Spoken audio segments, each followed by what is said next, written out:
أعوذ بالله من الشيطان الرجيم. بسم الله الرحمن الرحيم.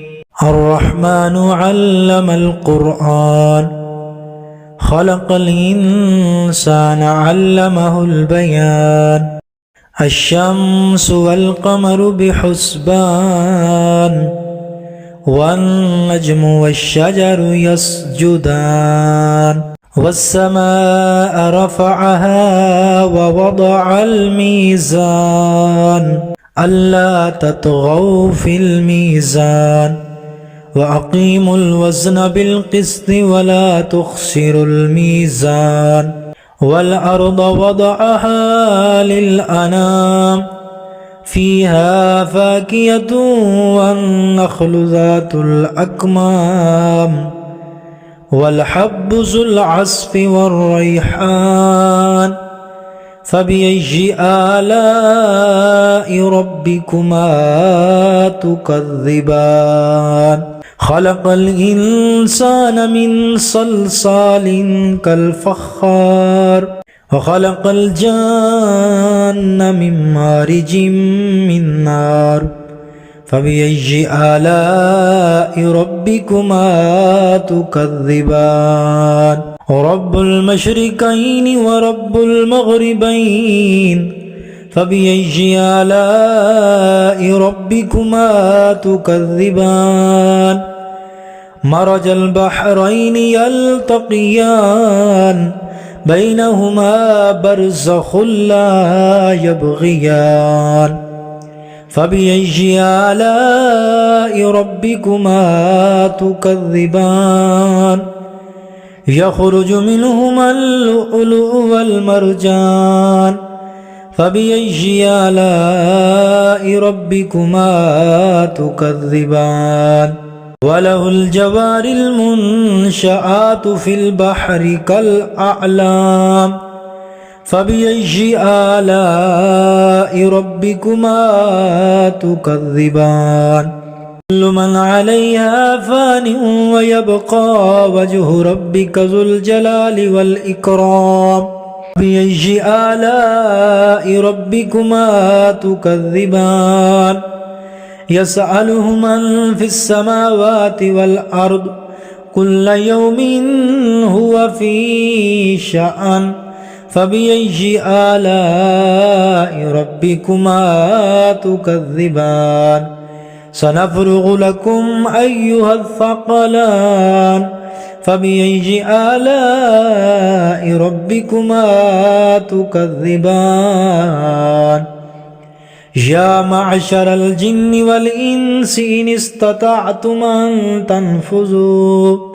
أن تنفذوا من أقطار السماوات والأرض فانفذوا لا تنفذون إلا بسلطان فبأي آلاء ربكما تكذبان.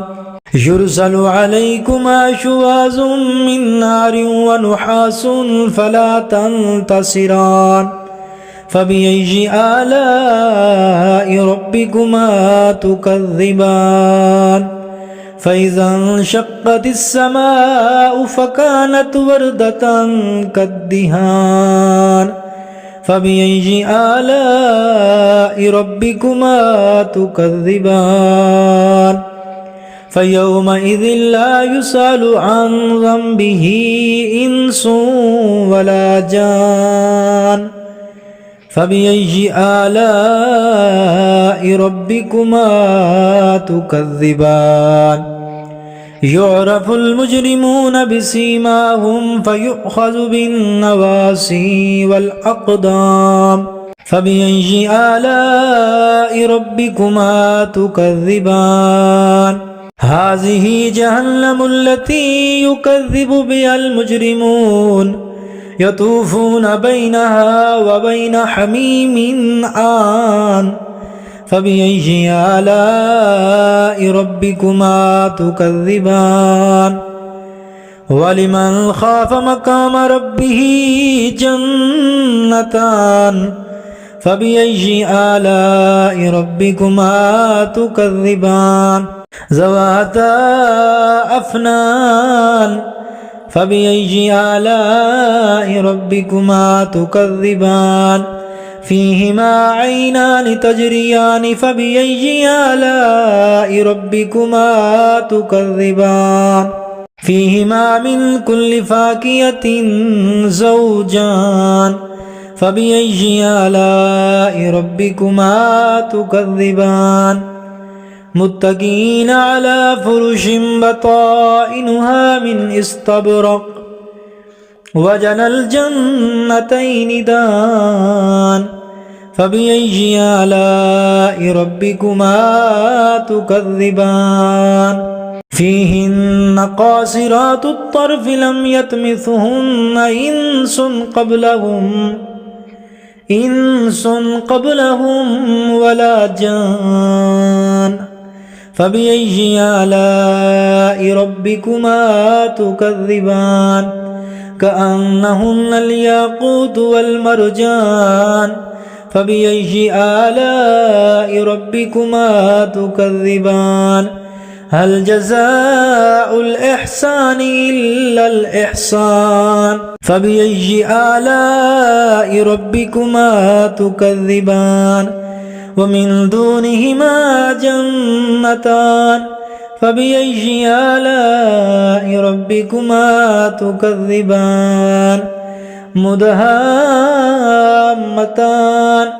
فبأي آلاء ربكما تكذبان فيهما عينان نضاختان فبأي آلاء ربكما تكذبان فيهما فاكهة ونخل ورمان فبأي آلاء ربكما تكذبان فيهن خيرات حسان فبأي آلاء ربكما تكذبان لم يطمثهن إنس قبلهم ولا جان فبأي آلاء ربكما تكذبان متكئين على رفرف خضر وعبقري حسان فبأي آلاء ربكما تكذبان تبارك اسم ربك ذي الجلال والإكرام